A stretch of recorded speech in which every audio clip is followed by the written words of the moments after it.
সকলকে জয় যিশু খ্রিস্টতে আমার প্রিয় ভাই বোন, যারা এই সময় ভিডিওটি দেখছেন তাদেরকে আমি ধন্যবাদ করি। আসুন এই সময় আমি গীত সঙ্গীত থেকে তার 19 অধ্যায় 1 থেকে আমি পাঠ করব। আপনারা মন দিয়ে এই বাক্য শুনবেন। ঈশ্বর আপনাদেরকে অবশ্যই আশীর্বাদ করবে। গীত সঙ্গীতে 19 অধ্যায় 1 থেকে আমি পাঠ করছি। মহাকাশ ঈশ্বরের মহিমা ঘোষণা করছে, আর আকাশ তুলে ধরছে তার হাতের কাজ। দিনের পর দিন তাদের ভেতর থেকে বাণী বেরিয়ে আসে, আর রাতের পর রাত তারা ঘোষণা করে জ্ঞান, কিন্তু তাতে কোনো শব্দ নেই, কোনো ভাষা নেই, তাদের স্বরও কানে শোনা যায় না।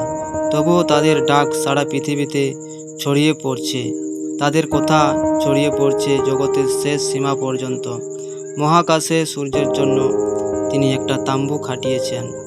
সে বরের মতো করে বাসর ঘর থেকে বেরিয়ে আসে, নির্দিষ্ট পথে দৌড়াবে বলে খেলোয়াড় বীরের মতো খুশি হয়ে ওঠে। সে আকাশের একদিক থেকে ওঠে আর ঘুরে অন্য দিকে যায়, তার তাপ থেকে কিছুই রেহাই পায় না। সদাপ্রভুর নির্দেশে কোনো অদ্ভুত নেই, তা মানুষকে জাগিয়ে তোলে। সদাপ্রভুর বাক্য নির্ভরযোগ্য, তা সরলমনা লোককে জ্ঞান দেয়। সদাপ্রভুর সমস্ত নিয়ম সোজা পথে চালায় আর অন্তরে দেয় আনন্দ। সদাপ্রভুর আদেশ খাঁটি, তা অন্তরকে সতেজ করে। সদাপ্রভুর প্রতি যে ভক্তিপূর্ণ ভয়, তা সুচিতায় ভরা আর চিরকাল স্থায়ী।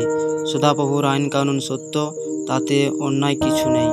তা সোনার চেয়েও প্রচুর খাঁটি, সোনার চেয়েও বেশি কামনা করার মতো জিনিস। তা মধুর চেয়ে মিষ্টি, মোচাকের ঝরা মধুর চেয়েও মিষ্টি। তা তোমার দাসকে সাবধান করে, আর তা পালন করলে মহা লাভ হয়। Amen, hallelujah. ঈশ্বর এই বাক্য দিয়ে আপনাদের সকলকে আশীর্বাদ করুক। জয় যিশু সকলকে।